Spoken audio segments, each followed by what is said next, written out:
So we've chosen to stick more to the movie universe, but what we loved so much about the book is the way it tells the story.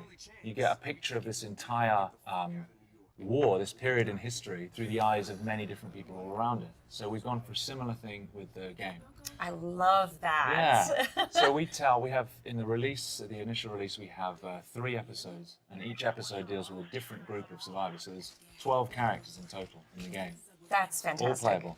And we've got an episode in Moscow, Russia. We've got an episode in Jerusalem, Israel, and an episode in New York City. Oh, that makes me so excited. I have to explain. I'm so excited because these are very, very pivotal moments in the book that take place in the places you've mentioned. Yeah. So I'm really looking forward to seeing what you've set in those locations. Cool, good. Now this game is 4-player co-op. Yes. And anytime that something else has a byline that's similar to another game, it gets compared to it. So Left 4 Dead 2 or Left 4 Dead and Left 4 Dead 2, the series, is also a 4-player co-op with zombies and that kind of stuff. Yeah. Tell us the difference that this game makes. You've mentioned the similarities, 4-player co-op and zombies. Yep. Beyond that, we've gone a very different direction. As I've already said, we deal with massive numbers of zombies in this game. So you'll be facing 500 at a time, with just 4 of you holding out against them. It's third person as well.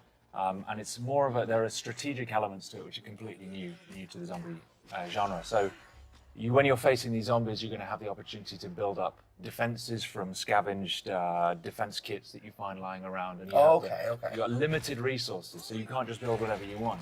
Okay. So you've got to think on your feet, grab what you have, and then place it around the environment as best you can. And then grab heavy weapons and just face massive numbers as they come pouring in. Some environments are closed, and so you want to use them in a certain way. Other environments, as seen in Moscow, a huge frozen river right outside the Kremlin, completely undefendable, and you've got to do what you can to hold your ground. So what kinds of and weapons? no pills in our game. No pills. Yeah. How about puke? Yeah. No comment. There might be some puke. What kinds of weapons can we expect to be using in this game? We have really gone for it with the weapons. There's a huge number. You've got 3 classes of weapons. You've got your primary, your secondary, and your heavy. Primary weapons, we've got something for everybody. We've got assault rifles, we've got shotguns, we've got sawn-off shotguns, we've got crossbows with exploding tips, no less. And we've got SMGs, a variety of different of those weapons. Secondaries, we've got silenced pistols, sawn-off double-barrel shotguns, and then heavy, we've got rapid-fire combat shotguns, RPGs, heavy machine guns. We've gone for as much as we possibly can. You actually, with your cadence, your speech pattern, and your accent, you sound like you could be a nefarious weapons dealer. You opened the trunk and you were just listing off all the stuff you have for sale and stuff. Nice work. Very good. Have you seen a Taxi Driver where he goes to buy a gun? He's like, "It's a very nice gun. I got this gun. I got this." That's me now. Nice. All right. I'll be Travis Bick. Okay. That's scary, but okay, let's do it. All right. So the hordes of zombies in this game, I think it's very, very unique because, like in the movie, they're going to just be constantly running over each other, and that means that they could be piling on top of each other and then running over the pile. So they'd be able to maybe possibly reach you on the second floor, where you think you're perfectly safe. Oh yeah. So I think that's a really interesting thing to bring to this genre, especially. I mean, we're pretty much getting used to fast zombies. You can see right there, they're actually pyramiding up now. Oh my god. And climbing the walls. To me, that is terrifying. If I was playing this game, I don't know. Well, it's great because the guys have put such an enormous amount of work into the physics system that governs those zombies and how they move. And so you're never safe anywhere. There's nowhere to hide. They will climb the walls, they'll climb over buildings. And actually, when we were designing the zombies, we put a lot of thought into the psychology of the zombie. Because, of course, they have no fear. They're not like another enemy where you can break their morale. They're not afraid of their own, they're not afraid of injuring themselves. So if they see you, they will throw themselves from the rooftops. They will climb through burning cars. They'll do anything to get to you, and they won't stop. No, that's one of the awesome things that we're talking about before we got on stage here was the zombie AI and how they work and stuff like that. And I've always liked the idea better of an intelligent or more like a hunter zombie. Also, can we call them Zeeks? We can call them Zeeks.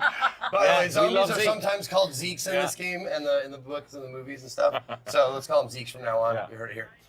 Anyway, no, I love that the idea of hunting. Like they're trying to eat you for food or trying to procreate, which are like the two basis instincts of any living thing. There's no zombie procreation in our game, I'm afraid to say. Oh, really? Yeah, I'm afraid there's. Oh, that's what I meant. I didn't mean like making love. Okay. I meant like biting and turning. Transmission. Okay. That's what I meant. Okay, right, I see. Okay. Get your mind out of the gutter, man. Come on. What can I do? Oh my goodness. No, do they?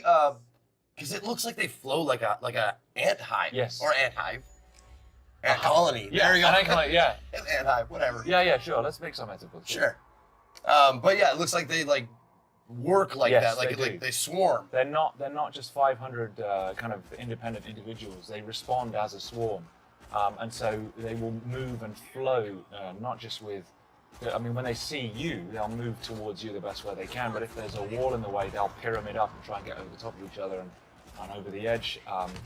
But also, a lot of them, if you shoot them and they collapse in front of you, the ones behind will just trample over the top of them. Just to get to you. Exactly, just to get to you. And I can tell you, when you're standing there and the only thing you've got is you've run out of primary ammo and you've just got your silenced pistol and you've got 300 zombies coming towards you, it's pretty damn scary. Yeah. Well, that's going to be me, obviously, because I've never been very accurate. I've always been a spray and pray kind of guy. Yeah. But thankfully, you said there's a myriad of weapon choices, so yes, I can be the heavy guy. Yes, you can. Like, not just the heavy guy, but there's we've got character development, so you've got progression. As you build up experience, you can develop your character. You specialize in a class. You have a skill tree. You've got weapon progression as well, so you're customizing your weapons and building up on that. So there's just so much room for growth in the game. Can you tell us more about the characters? Are these player created or are these specific characters that you've written? Yeah, so we've written these characters. We've put a lot of thought into their backstories. What I like so much about the book is there's a lot of normal people who survived in the war because of characteristics they already had. We've gone down the same route. So in the New York episode that we're demoing, you've got Arnetta Larkin, who she's a woman. She's doing cable rigging for a power company. And she's just trying to get home to her kids to see if they're still alive. We've got Tashawn Collins, who is a firefighter, was a firefighter. This will be the plague with which the Lord shall strike all men.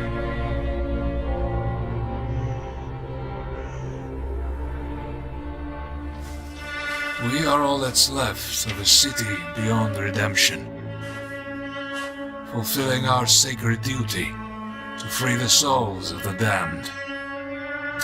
Good to go up here! Mindset. That should hold. Father, forgive us. We shed this blood in the name of mercy.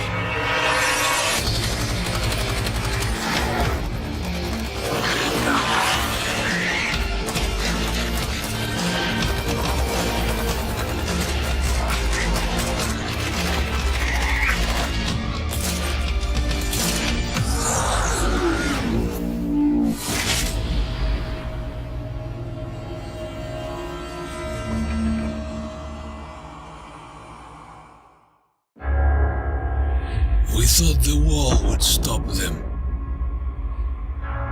We hoped the gold would freeze them. We thought the army would crush them. But nothing worked. We're all alone.